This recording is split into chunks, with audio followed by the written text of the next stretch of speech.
These people are functionally disappeared. Their lawyers, oftentimes indigent defense attorneys and people who do the unglamorous work, do not know where these people are.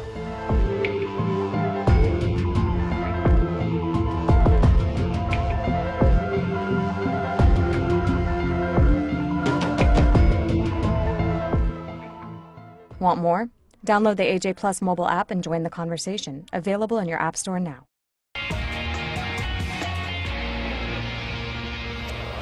In the years after 9/11, we now know that the CIA operated black sites around the world. These were undisclosed facilities where people were taken to be interrogated. Tonight, a new blockbuster investigative piece by The Guardian claims that the city of Chicago is operating what lawyers call, quote, the domestic equivalent of a CIA black site. Brian Jacob Church was a protester at the NATO summit in Chicago in May 2012. He was ultimately convicted, along with two others, of possessing an incendiary device and a misdemeanor mob action. Church says he was taken to a facility known as Homan Square after his initial arrest. He described his experience to The Guardian. When they first arrested us, they took us to this building. We were never booked or we were never processed. I was in Homan Square for about 17 hours, handcuffed to the bench before I was actually finally allowed to see an attorney. Homan Square is a known facility of the Chicago police and officially serves various functions. That is not at issue. What is at issue is whether the site is also used, as The Guardian describes, for, quote, keeping arrestees out of official booking databases, denying attorneys access to the secure facility, and holding people without legal counsel for between 12 and 24 hours. This old warehouse on Chicago's west side is not a typical police facility. It's called Homan Square. Lawyers and criminologists describe it as Chicago's equivalent of a CIA black site. When you go in, nobody knows what happened to you. It's almost like they throw a black bag over your head and make you disappear for a day or two. And just, they're interrogation facilities. In May 2012, Brian Jacob Church traveled to Chicago to protest the NATO summit.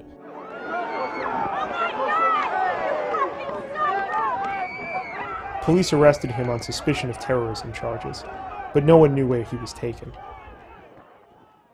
When they first arrested us, they took us to this building.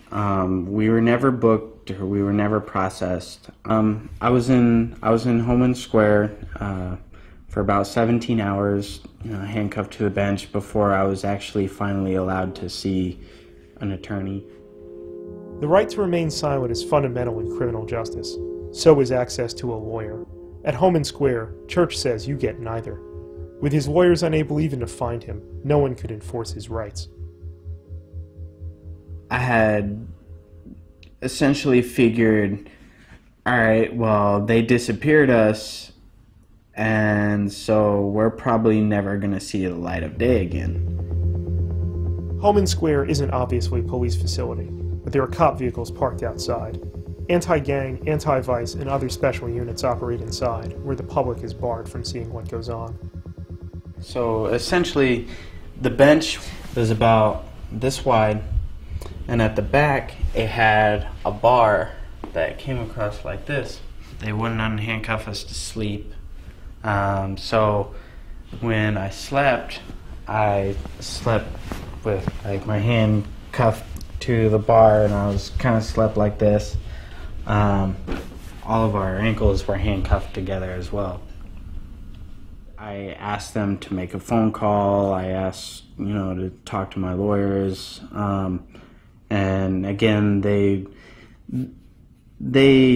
pointed at the phone number and was like, "Oh, you're not getting any phone calls from here," and they're like, "Just tell us what we want to know and you can go home."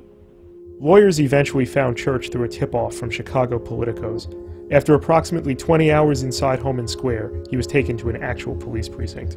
Homan Square, it's definitely an unusual place. It brings to mind the interrogation facilities that they use in the Middle East. That's essentially what this place, Homan Square, is.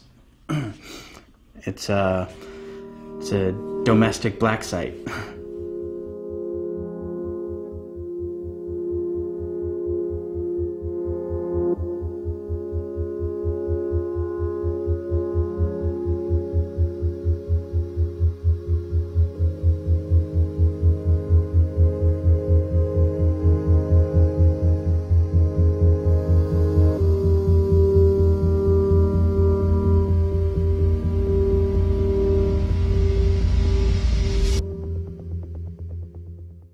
Some strong accusations tonight about what happens inside this top secret building. Accusations leveled by people arrested by Chicago police. CBS 2's investigator Pam Zeckman talked with one of those accusers. Pam.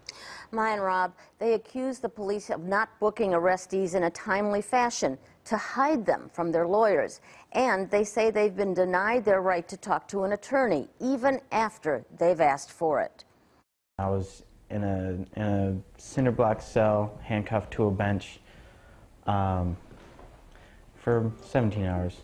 Brian Jacob Church and 8 others were arrested during the NATO protest in 2012 and held at this West Side facility. We were told repeatedly by members of the police department that our clients were not in custody anywhere in the Chicago Police Department. How serious a violation of their civil rights was this? Oh, this is a horrific violation of an arrestee's constitutional rights. The police department says the building houses the organized crime and SWAT units and is considered sensitive because many officers work undercover. Advertising their location could put their lives at risk.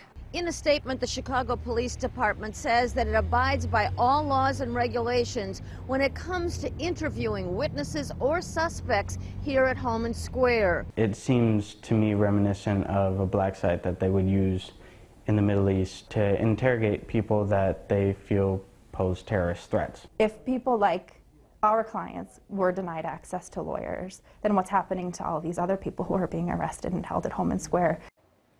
She says that after 12 hours, they finally got access only after complaining to the city law department and the mayor's office. The police department says that lawyers are allowed to speak with and visit clients detained at Homan Square, just like any other facility. Church was ultimately found not guilty of terrorism charges, but guilty of misdemeanor mob action and possession of an incendiary device. Maya and Rob. Okay, Pam, thank you. Pam.